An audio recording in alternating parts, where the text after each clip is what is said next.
Hello everyone and welcome back to the channel. How are you today? Today I am here with Emma, and today we are going to talk about one of the most useful words in English, get. Hello, everyone. I am very happy to be here today.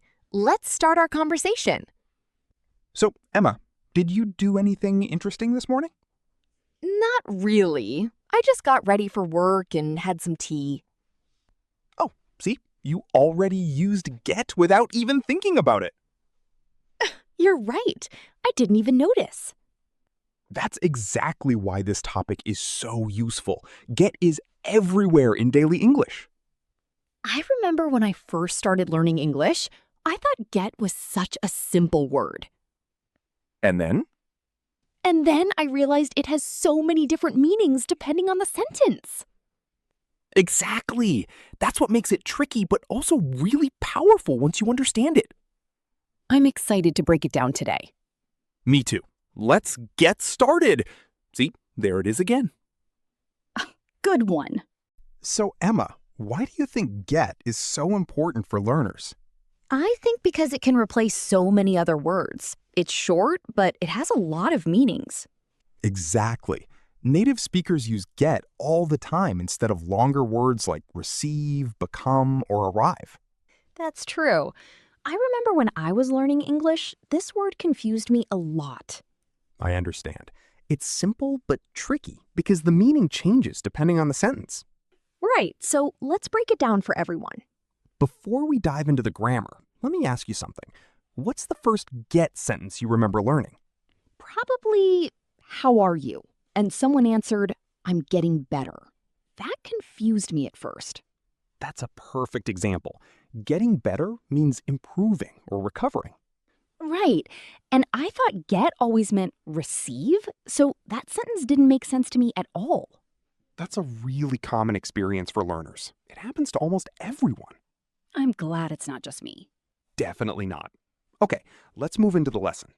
Let's start with the basics. Get can mean several things: to receive, to become, to arrive, to obtain, or even to understand something. Can you give some examples? Sure. I got a message from my friend.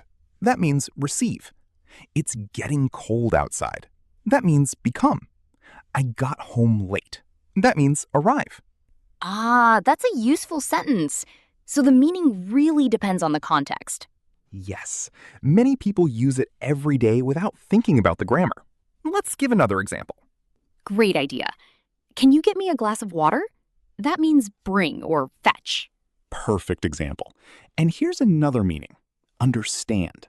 For example, I don't get it means I don't understand. Oh, I use that one a lot, actually. See? You're already a get expert. Maybe. Let's talk about the different forms, too. Good idea. The base form is get, the past form is got, and the past participle is either got or gotten, depending on whether you speak British or American English. Oh, I always get confused about that one. British English usually uses got. I have got a new phone. American English often uses gotten. I have gotten a new phone. That's helpful to know. I didn't realize there was a regional difference. Yes, and either one is completely correct, just depending on where you are. Now let's look at some common phrases that use get. There are a lot, so let's go through them one by one. Okay, I'm ready. First one, get up, to leave your bed. Example, I get up at 7 every morning. Second one, get along, to have a good relationship with someone. Example, I get along well with my coworkers. Third one, get over, to recover from something. Example, I finally got over my cold. Fourth one, get used to become familiar with something. Example, I'm getting used to my new schedule. Fifth one, get back to return to someone or something. Example, I'll get back to you tomorrow. Sixth one, get away with, to avoid punishment for something. Example, he got away with being late again. Seventh one, get through, to survive or finish something difficult. Example, we got through the exam period together. Eighth one, get by, to manage with what you have. Example, we don't have much money, but we get by. Ninth one, get into, to become interested in something, or to enter a place. Example, I recently got into painting. 10th one, get down to start focusing on something seriously. Example, let's get down to business. Wow, get really does everything. It's like one word with 100 jobs. That's a great way to describe it. I think listeners should try picking 2 or 3 of these and practicing them today. Great suggestion. Don't try to learn all 10 at once. Just pick a few and use them naturally. Now, a lot of learners make a mistake here. Can you guess what it is? Maybe mixing up get and go? Close. A very common mistake is using get and go the same way. For example, some learners say, I go my keys, but the correct sentence is, I got my keys. Oh, I used to make that mistake too. Another common mistake is forgetting the past tense form. Get becomes got, not getted. That's an easy one to forget when you're speaking quickly. Exactly. So it's good to practice it until it feels natural. What other mistakes do learners make? A big one is confusing get with make when talking about feelings. For example, people sometimes say, this movie makes me get bored, but the correct sentence is just, this movie gets me bored, or this movie makes me bored. Oh, that's a subtle mistake. I can see how that happens. Another mistake is with prepositions. Learners often say get in the bus instead of get on the bus. Right. We say get in for cars and taxis, but get on for buses, trains, and planes. Exactly. Small words like prepositions can completely change the meaning. This is really helpful. I think a lot of learners will recognize these mistakes. I hope so. The key is not to worry about making mistakes. Just keep practicing. Thanks for explaining that clearly. Let me tell you a quick story using get. Last week, I got stuck in traffic on my way to work. Oh no, what happened? I got really frustrated at first, but then I got a phone call from an old friend, and we talked the whole time. By the time I got to the office, I had actually gotten in a really good mood. Wow, that's a great example. You used get like 5 times in one story. See?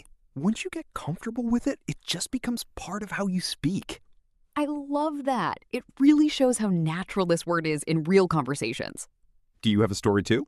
Actually, yes. Last month, I got into a new hobby, photography. At first, I didn't get how the camera settings worked, but slowly, I got the hang of it. That's a great story too. You used 3 different meanings of get right there. I didn't even plan that. It just came out naturally. That's exactly the goal, using it without thinking too hard about the grammar. I think once learners hear these stories, it will help them remember the phrases better than just memorizing a list. So the takeaway is, try to use get in a sentence about your own life today. Perfect advice. So now it's your turn. Can you make a sentence using get about your day today? Please write your sentence in the comments below. We would love to read them. Maybe you got some good news, or you got used to something new, or you're still trying to get over something. Whatever it is, share it with us. And if you are enjoying this conversation, don't forget to like and subscribe. We read every comment, and we love seeing your progress. It really motivates us to keep making these episodes. Today was a lot of fun. I enjoyed our conversation today. I think everyone listening got a lot of value from this episode. Nice one. Using get until the very end. I couldn't resist. Thank you everyone for listening.